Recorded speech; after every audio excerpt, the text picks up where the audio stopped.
ಅತ್ತ ಉತ್ತರ ಪ್ರದೇಶದ ಪ್ರಯಾಗ್ರಾಜ್ನಲ್ಲಿ ಮಹಾಕುಂಭಮೇಳ ನಡೀತಾ ಇದೆ. ಇತ್ತ ರಾಜ್ಯದಲ್ಲೂ ದಕ್ಷಿಣ ಭಾರತದ ಕುಂಭಮೇಳ ಅಂತ ಹೆಸರುವಾಸಿಯಾಗಿರೋ ಕೊಪ್ಪಳ ಗವಿಸಿದ್ದೇಶ್ವರರ ಜಾತ್ರೆಗೂ ಅದ್ಧೂರಿ ಚಾಲನೆ ಸಿಕ್ಕಿದೆ. ಸುಮಾರು 5 ಲಕ್ಷಕ್ಕೂ ಹೆಚ್ಚು ಜನರು ರಥೋತ್ಸವದ ಸೊಬಗನ್ನ ಕಣ್ತುಂಬಿಕೊಂಡ್ರು.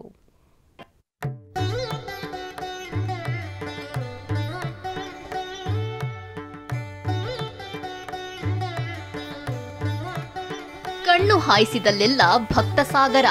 ಮೈದಾನ, ಬೆಟ್ಟ, ಕಟ್ಟಡ ಎಲ್ಲಿ ನೋಡಿದ್ರೂ ಜನವೋ ಜನ. ಒಂದ್ ಕಡೆ ಜಾನಪದ ಕಲೆಗಳ ಸೊಬಗು, ಮತ್ತೊಂದ್ ಕಡೆ ರಥೋತ್ಸವಕ್ಕೆ ಭಕ್ತ ಕೋಟಿಯ ಜೈಘೋಷ.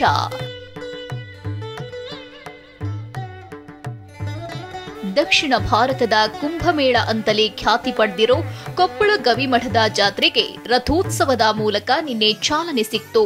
ಖ್ಯಾತ ಹಿಂದೂಸ್ತಾನಿ ಗಾಯಕ ವೆಂಕಟೇಶ್ ಕುಮಾರ್ ಧರ್ಮ ಧ್ವಜಾರೋಹಣ ಮಾಡೋ ಮೂಲಕ ರಥೋತ್ಸವಕ್ಕೆ ಚಾಲನೆ ನೀಡಿದ್ರು. ಸಂಜೆ 5:30ಕ್ಕೆ ಚಿತ್ತಾಕರ್ಷಕ ರಂಗೋಲಿ ಹಾಕಿದ್ದ ರಥಬೀದಿಯಲ್ಲಿ ರಥವನ್ನ ಎಳೆಯಲಾಯಿತು. ಮಠದ ರಥಬೀದಿಯಲ್ಲಿ ರಥೋತ್ಸವ ಸಾಗ್ತಿದ್ದಂತೆ ಭಕ್ತರು ಉತ್ತತ್ತಿ ಎಸೆದು ಭಕ್ತಿ ಸಮರ್ಪಿಸಿದ್ರು. ರಥೋತ್ಸವದಲ್ಲಿ ಭಾಗಿಯಾಗಿದ್ದ 5 ಲಕ್ಷಕ್ಕೂ ಹೆಚ್ಚಿನ ಭಕ್ತರು ಗವಿಸಿದ್ದೇಶ್ವರ ಮಹಾರಾಜ್ ಕಿ ಜೈ ಅಂತ ಕೂಗಿ ಸಂಭ್ರಮಿಸಿದ್ರು.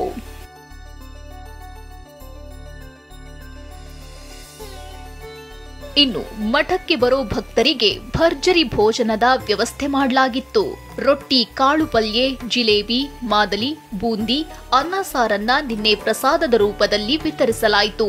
1500ಕ್ಕೂ ಹೆಚ್ಚು ಸಿಬ್ಬಂದಿ ಅಡುಗೆ ತಯಾರಿ ಮತ್ತು ಊಟವನ್ನ ಬಡಿಸೋದ್ರಲ್ಲಿ ನಿರತರಾಗಿದ್ರು.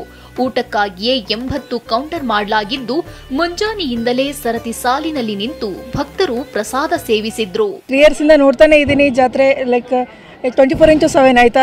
ರೊಟ್ಟಿ ಆಗಲಿ, ಮಾದಲಿ ಆಗಲಿ, ಜಿಲೇಬಿ ಆಗಲಿ, ಲೈಕ್ ಎಲ್ಲ ವೆರೈಟಿ ಪಲ್ಯಗಳು ಮಾಡ್ತಾರೆ, ಎಲ್ಲ ಸ್ವೀಟ್ಗಳಿರುತ್ತೆ.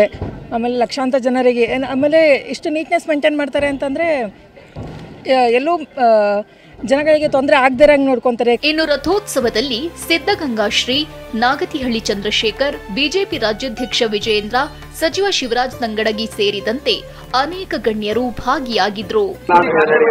ಬಹುದೊಡ್ಡ ಒಂದು ಜನಜಾಗೃತಿಯ ಧಾರ್ಮಿಕವಾದ, ಸಾಮಾಜಿಕವಾದ, ಶೈಕ್ಷಣಿಕವಾದ ಎಲ್ಲ ಕ್ರಾಂತಿಯನ್ನು ಮಾಡಿರುವಂತಹ ಒಂದು ಕೊಪ್ಪಳದ ಗವಿಸಿದ್ದೇಶ್ವರ ಜಾತ್ರೆ ಅಂತ ಹೆಮ್ಮೆಯಿಂದ ಹೇಳಬೇಕಾಗಿದೆ.